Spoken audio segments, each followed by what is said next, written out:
Hey, what is up, everybody? Gold Izzy here, bringing you a rare TNA pay-per-view review. That's right. I figured with it being the 10th anniversary of TNA that I would check out Slammiversary. I was thinking to myself that this would be a pretty good pay-per-view, and I must say, it was a pretty good show. I can't complain. So let's get to these matches real quick. The first match, we had the X Division Championship title on the line. Austin Aries and Samoa Joe going one-on-one. I thought it was a great way to start the show. A very, very good match. Austin Aries retains the title, which I really enjoyed because I'm a huge Austin Aries fan. I think he's fantastic. And I got to say, that was a great way to start the show. Next, we had Kid KASH taking on Hernandez. I didn't really like the match that much. I couldn't get into it. It was okay in my opinion. Hernandez did pick the win up, and that was good for him. Next, we have, without question, the worst match of the night. Robbie E and Robbie T taking on Garrett Bischoff and Devon in a tag team match. I'm going to say this match was just bad in my opinion. The only redeeming quality in this whole match was Devon. I thought he did a good job, but everyone else just sucked, especially Garrett Bischoff. He was an embarrassment to wrestling. He's not an embarrassment to TNA, but he is without question an embarrassment to wrestling. I mean, it was hard to watch him in the ring because he just looked like he had no clue as to what he was doing.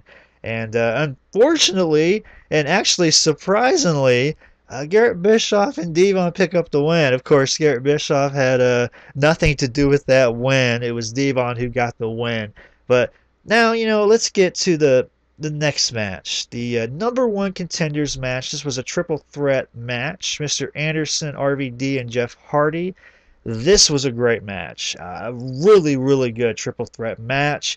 I was hoping that Mr. Anderson would get the win, and he did just that. He got the win, and I was very happy to see that. So he will take on the winner of the main event this Thursday live on Impact. Next, we had the open challenge. Crimson laid out an open challenge to anybody in the locker room. He's been undefeated for like 16 or 17 months, and he's bragging and boasting about how awesome he is. So he gets an opponent, James Storm. James Storm makes his return, and what does he do? He ends the streak. The match itself was just okay. Seeing James Storm come out, that was pretty cool in my book. But yeah, not much for a 2-minute match. Next, well, we got to find out who the first ever inductee into the Hall of Fame will be. That's right, TNA has a Hall of Fame now. I will say this, I think it's kind of early in TNA's existence to have a Hall of Fame, but whatever, that's cool.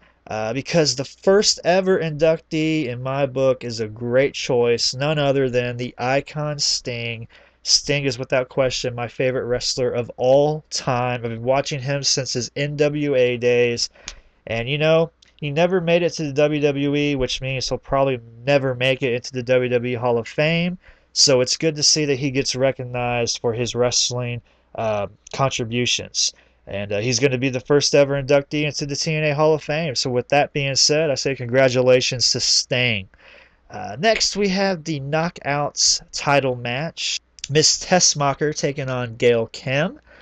This was a good Knockouts match. A good women's wrestling match. I enjoyed it. Miss Tessmacher did pick up the win. Next, we have Bully Ray taking on Joseph Park, a.k.a. Abyss. This match was okay.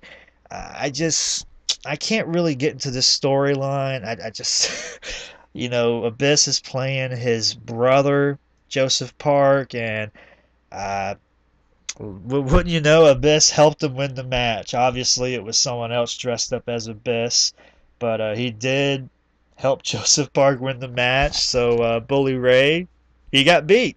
And the match itself, nothing to really talk about. I didn't really enjoy it all that much. So we had a lot of rumors going around about Christian. Christian Cage making a rare TNA appearance. We all know that Christian is contracted to the WWE. In fact, he is the current Intercontinental Champion. But Hulk Hogan comes out after the Bully Ray and Joseph Park match, and he introduces Christian, and Christian comes out. I'm not going to lie, I was kind of surprised. You can say all you want about the dirt sheets telling you that he was already going to be there, but you really don't know until you see it for yourself. And he did show up, and he basically just told everyone about the #1 overall Slammiversary moment. Apparently they were doing a top 10 countdown. They had the top 3 throughout the pay-per-view, and Christian announced the #1 Slammiversary moment of all time. Of course, that moment included Christian, Sting, a few other people. It was kind of cool to see him, I will say that. Okay, next up, we have, without question, the match of the night. Christopher Daniels, Kazarian taking on Kurt Angle and AJ Styles in a tag team match for the Tag Team Championship. This match was fucking awesome. If you did not see it, do what you can to watch this match, because it is without question the way a tag team match should be. It was amazing. I'm not going to lie, this should have been the main event, but it wasn't. No big deal. It still was a kick-ass match. So much crazy shit happened to this match that I can't even really cover it all. I will say this. Kurt Angle won the match by making Kaz tap out to the ankle lock. And wow. So we have new TNA Tag Team Champions, Kurt Angle and AJ Styles. Just like I said, it was awesome. Watch this match if you can.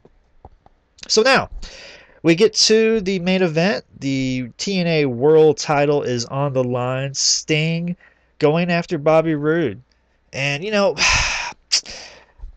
I knew Sting wouldn't win. I knew he wouldn't win the title, that is. And he didn't. He didn't win the match or the title. But the finish of the match is typical TNA stuff. I don't want to say the finish was garbage. I will give it more credit than that. But I still think TNA could have did a better job with the finish as far as the ending of the match. Robert Roode gets the win by bashing a beer bottle over Sting's head. Sting gets counted out. 1, 2, 3. He gets busted open. That part was kind of blah.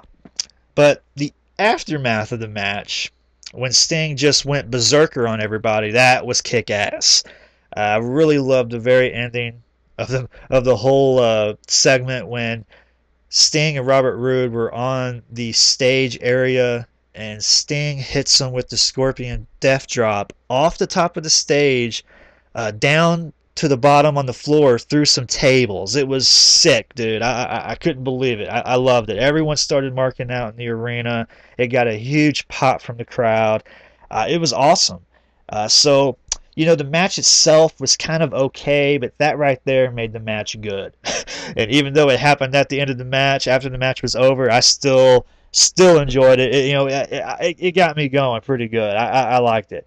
But that's it. There were 9 matches on this pay-per-view, and overall, I will say that the pay-per-view was pretty good. I enjoyed it, and that's that. You guys know what to do. Leave me your thoughts and opinions about this pay-per-view in the comments below. And of course, as always, I'm Gold Dizzy. Peace out, everybody.